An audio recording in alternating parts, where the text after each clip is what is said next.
Quand tu vois ce type de dessin, pour les plus amateurs d'entre vous, vous vous dites sûrement « Waouh, c'est incroyablement beau, la position est dure à faire, etc. » Pourtant, le dessin n'est pas si compliqué que ça à faire. Et là, on va se focaliser sur les couleurs surtout, parce que moi, je sais que je ne suis pas un grand pro des couleurs. Mais je sais que quand j'ai débuté, en tout cas, les couleurs, ouais, c'était compliqué. Mais pourtant, ce type de dessin-là, c'est les plus simples à faire, en termes de couleurs, je parle. Et pourquoi je dis les plus simples? Parce que déjà, pour faire ce dessin-là, j'ai fait le crayonnage. J'ai pas fait d'ancrage, j'ai fait le crayonnage parce que je suis un grand fan du crayonné.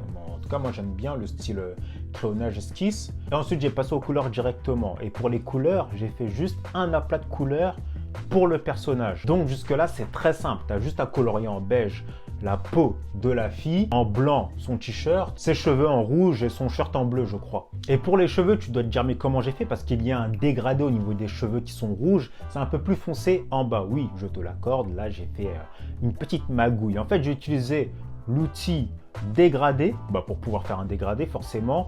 Et là, tu as soit deux choix, soit quand tu commences ton dessin à faire le coloriage, tu commences par les cheveux, comme ça tu utilises le mode alpha et hop, tu utilises ton dégradé. Le mode alpha en fait c'est pour pouvoir travailler que sur les parties que tu as déjà coloriées. Là ce sera déjà une partie que tu as déjà coloriée, du coup il suffira de mettre la partie alpha en activation et de faire ton dégradé. Ou sinon tu utilises l'outil lasso, ça veut dire que tu vas faire un contouring de toutes les parties où tu veux travailler et ensuite voilà, tu travailles tout simplement dans la partie où tu veux travailler. Et ensuite vient les ombres. Les ombres c'est très simple.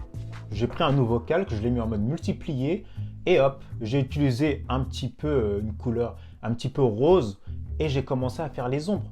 Et là, tu vas me dire non, non, non, pour le genou et l'arrière de son bras, on peut voir que c'est un peu plus foncé. Là, c'est pareil, j'ai utilisé l'outil lasso pour pouvoir délimiter une zone et ensuite encore plus assombrir ce que je voulais assombrir avec l'outil dégradé. C'est tout, c'est une question de dégradé là.